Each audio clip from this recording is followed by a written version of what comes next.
Number one, put God first. Put God first in everything you do.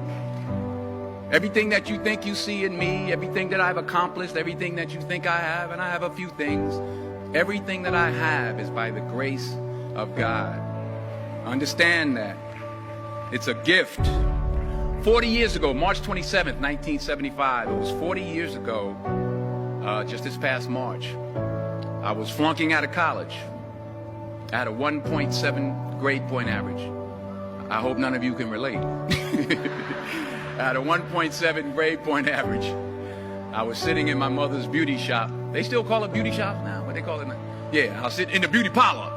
I was sitting in my mother's beauty parlor, and I'm looking in the mirror, and I see behind me this woman under the dryer. And every time she looked up, every time I looked up, she was looking at me, just looking me in the eye. And I didn't know who she was, and I said, she said, somebody give me a pen, give me a pencil, I have a prophecy. March 27, 1975, she said, boy, you are going to travel the world and speak to millions of people. Now, mind you, I flunked out of college. I'm thinking about joining the army. I didn't know what I was going to do, and she's telling me I'm going to travel the world and speak to millions of people. Well, I have traveled the world, and I have spoke to millions of people. But that's not the most important thing, the success that I had. The most important thing is that what she taught me and what she told me that day has stayed with me since. I've been protected. I've been directed. I've been corrected. I've kept God in my life, and it's kept me humble. I didn't always stick with him, but he always stuck with me. So stick with him in everything you do. If you think you want to do what you think I've done, then do what I've done and stick with God. Number two, fail big. That's right. Fail big. Today's the beginning of the rest of your life, and it can be very frightening. It's a new world out there. It's a mean world out there, and you only live once. So do what you feel passionate about. Take chances professionally. Don't be afraid to fail. There's an old IQ test, was 9 dots, and you had to draw 5 lines with a pencil within these 9 dots without lifting the pencil. The only way to do it was to go outside the box. So don't be afraid to go outside the box. Don't be afraid to think outside the box. Don't be afraid to fail big, to dream big. But remember, dreams without goals are just dreams, and they ultimately fuel disappointment. So have dreams, but have goals. Life goals, yearly goals, monthly goals, daily goals. I try to give myself a goal every day. Sometimes it's just to not curse somebody out. Simple goals, but have goals. And understand that to achieve these goals, you must apply discipline and consistency. In order to achieve your goals, you must apply discipline, which you've already done, and consistency every day, not just on Tuesday and miss a few days. You have to work at it every day. You have to plan every day. You've heard the saying, we don't plan to fail, we fail to plan. Hard work works. Working really hard is what successful people do.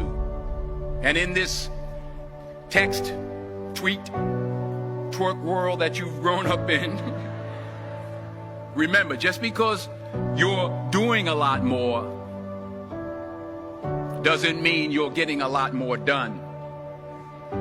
Remember that. Just because you're doing a lot more doesn't mean you're getting a lot more done.